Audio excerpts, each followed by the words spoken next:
చేసి అక్కడ పూర్తిగా రైతులను ఇబ్బంది పెట్టే పరిస్థితి ఏం చెప్తారు?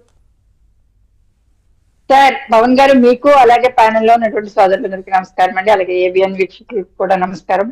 నమస్తే. జగన్మోహన్ రెడ్డి గారిని చూస్తుంటే సార్ పిచ్చి పరాకాష్ఠకి చేరిందంటారు కదా, అదే కనిపిస్తుంది సార్ ఆంధ్రప్రదేశ్ లో. గతంలో జగన్మోహన్ రెడ్డి గారు 5 సంవత్సరాలు పరిపాలన చేసినటువంటి టైంలో కౌలు రైతులు 3,000 మంది ఆత్మహత్య చేసుకుని చనిపోతే ఆ రైతు కుటుంబాలను ఆదుకున్నటువంటి గొప్ప మానవతావాది జనసేన పార్టీ అధ్యక్షుడు పవన్ కళ్యాణ్ గారు. అలాగే ఇవాళ సీఎం చంద్రబాబు నాయుడు గారు కూడా ఎంత ఏరువాక అనే ఒక కార్యక్రమాన్ని శ్రీకారం చుట్టి రైతులందరికీ అందరూ కూడా సస్యశ్యామలంగా ఎంతో హుందాగా రైతులు బతకాలని వాళ్ళ కూటమి ప్రభుత్వం వాళ్ళకి ఎరువుల దగ్గర నుంచి వాళ్ళకి సబ్సిడీ దగ్గర నుంచి అన్ని కూడా అందిస్తూ వాళ్ళకి కష్టం అనగానే దాని మీద స్పందించి దానికి సమస్యకి పరిష్కారం ఏ దిశగా తీసుకెళ్ళాలి, రేపొద్దున మార్కెటింగ్ లో కూడా ఏ విధంగా రైతులకు మద్దతు ధర వచ్చే విధంగా మనం ఆలోచన చేయాలని కేంద్ర ప్రభుత్వంతో కేంద్ర మంత్రులతో మాట్లాడమే కాకుండా అలాగే రాష్ట్రంలో ఉన్నటువంటి వ్యవసాయ శాఖకు కూడా ఎప్పటికప్పుడు ఆదేశాలు ఇస్తూ పనిచేస్తున్నటువంటి కూటమి ప్రభుత్వం మీద బురదేయడానికి మాత్రమే జగన్మోహన్ రెడ్డి గారు పనిచేస్తూ ఉన్నారండి. సార్ ఇక్కడ ఇంకో విషయం కూడా చెప్పాలండి, జగన్మోహన్ రెడ్డి గారికి అసెంబ్లీలో అడుగు పెట్టేటువంటి దమ్ము లేదు. ఎందుకంటే గత 5 సంవత్సరాల్లో జగన్మోహన్ రెడ్డి గారి ప్రభుత్వం వైసీపీ గవర్నమెంట్ ఏం చేసింది అన్నది కూడా కూటమి ప్రభుత్వం ప్రజలందరికీ కూడా అసెంబ్లీలో సినిమా చూపించేస్తుంది అన్నది భయం పట్టుకుంది సార్.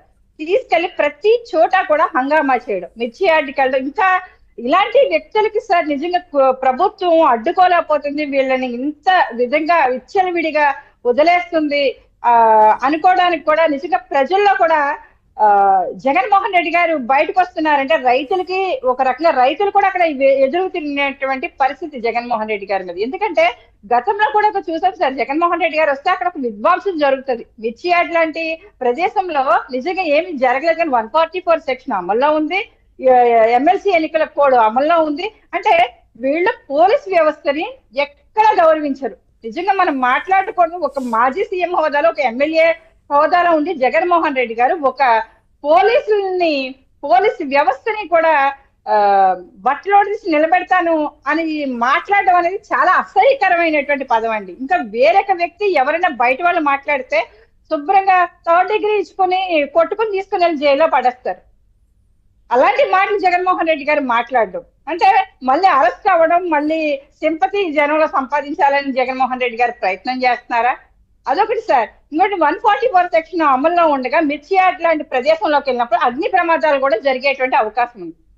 నిజంగా ఏముంది అందులో, తాగుబోతులు వస్తారు, జగన్మోహన్ రెడ్డి గారు వస్తున్నారంటే గంజాయి బ్యాచ్ వస్తుంది, బ్లేడ్ బ్యాచ్ వస్తుంది, బోల్డ్ వస్తుంది. సాహెబ్ గారు చెప్పినట్టుగా బస్తాలు ఎత్తుకుపోయారంట అక్కడ నుంచి.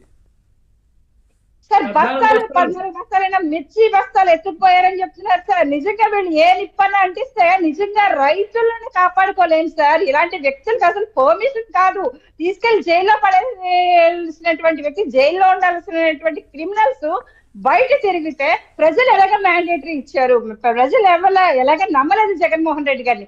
కూటమి ప్రభుత్వం కూడా చాలా స్ట్రిక్ట్ గా వీళ్ళ మీద యాక్షన్ తీసుకోవాలి సార్. ప్రతి చోట రాజకీయమే. అంటే ధరలు అనేవి రైతులకు సార్ ఎప్పుడు కూడా మంచి ధరలు, మద్దతు ధరలు, రైతులు ఎప్పుడు బాగోవాలని కోరుకునేటువంటి వ్యక్తులు చంద్రబాబు నాయుడు గారు, అలాగే డిప్యూటీ సీఎం పవన్ కళ్యాణ్ గారు, అలాగే నరేంద్ర మోదీజీ. ప్రతి విషయంలోని కూడా ఇవాళ మనం చూసుకోవచ్చు సార్, నీటిపారుదల శాఖ దగ్గర నుంచి ఎంత పర్ఫెక్ట్ గా పనిచేస్తున్నారు అన్నది కూడా ప్రజలకు అర్థం అవుతూ ఉంది, ప్రతిదీ జరుగుతూ ఉంది. కానీ ధరలు అనేవి హెచ్చు తగ్గులు ఉంటాయి సార్. జగన్మోహన్ రెడ్డి గారు ఇవాళ టమాటా చూసుకుంటే మార్కెట్ లో 20 రూపాయల నుంచి 15 రూపాయలు రేట్ అమ్ముతుంది, పడిపోయింది రేటు. ఇవాళ పంట బాగా వచ్చింది, అలాగే మిర్చి కూడా బాగా వచ్చింది, ఉల్లిపాయ కూడా బాగా వచ్చింది. అదే జగన్మోహన్ రెడ్డి గారి హయాంలో కేజీ 150 రూపాయలు కూడా ఉల్లిపాయల ధర అమ్మింది సార్. ఆ రోజు సామాన్యులు ఎవరు కొనుక్కునేటువంటి పరిస్థితి ఉండదు. కొన్నిసార్లు పంట బాగా పండినప్పుడు దానికి సరైనటువంటి మద్దతు ధర, కానీ మార్కెట్ కి ఎక్కువ స్టాక్ వచ్చినప్పుడు రైతులకి ధర అనేది కొంచెం తక్కువగానే వెళ్తూ ఉంటుంది. అలాంటి టైంలో సామాన్యులకు అందుబాటులో ఉన్నప్పటికీ కూడా రైతు నష్టపోతున్నాడంటే కూటమి ప్రభుత్వం దాన్ని కూడా కవర్ చేసే విధంగా రైతు కూడా నష్టపోకూడదని ఇవాళ చంద్రబాబు నాయుడు గారు సీఎం గారు తీసుకున్నటువంటి నిర్ణయాలను కూడా ప్రజలు స్వాగతిస్తున్నారు, అలాగే రైతులు కూడా స్వాగతిస్తున్నారు. కానీ సామాన్యులకి వాళ్ళు ఉల్లిపాయ కొనుక్కోవడానికి లేదు సార్, అది టమాటా కొనుక్కోవడానికి లేదు. మిర్చి అంటారు సార్, వీళ్ళు జీవోలు ఒక పంట కొనాలంటే వీళ్ళు నిర్ణయించడం ప్రతిదానికి కూడా. రైతులు సార్, రైతులు ఎంత నష్టపోయారు జగన్మోహన్ రెడ్డి గారి హయాంలో అన్నది క్లియర్ గా తెలుసు. వాళ్ళ ఎరువుల ధరలు ఎంత విపరీతంగా పెరిగిపోయావో అవన్నీ ప్రజలకు తెలుసు, అనుభవించినటువంటి రైతులకు తెలుసు సార్. ఎక్కడికక్కడ రైస్ సార్, ఇవాళ రైసు ఉంది, ఇవాళ ధాన్యం కొనుగోలు చేస్తున్నారంటే కనుక 24 గంటల్లో రైతుల అకౌంట్ లో డబ్బులు పడుతున్నటువంటి పరిస్థితి మన కూటమి ప్రభుత్వం. కానీ ఈ వైసీపీ నాయకులు, వ్యాపారస్తులు చాలా మంది ఆ రోజు చాలా మంది రైతులను మోసం చేశారు సార్. రైస్ మిల్లలకి వీళ్ళు పేరున రైసు ధాన్యం తోలుకోవడం, మళ్ళీ రైతులకి డబ్బులు ఇవ్వమంటే 6 నెలలు 7 నెలలు ఇప్పటికీ కూడా కొంతమంది రైతులకి డబ్బులు ఇవ్వలేనటువంటి పరిస్థితి సార్ గత ప్రభుత్వం. రైట్ సాహెబ్ గారు, ఏంటి అంటే కేంద్ర ప్రభుత్వం కూడా శుభవార్త చెప్పే ఆలోచనలు, అంటే రైతులకు, మిర్చి రైతులకు కూడా చెప్పే ఆలోచన చేస్తున్నట్టుగా తెలుస్తోంది. సో మార్కెట్ ఇంటర్వెన్షన్ పథకం ద్వారా మద్దతు ధర ఇచ్చే అంశానికి సంబంధించి కూడా చర్చ జరుగుతున్నట్టుగా తెలుస్తోంది. దీనికి సంబంధించి కూడా నిన్న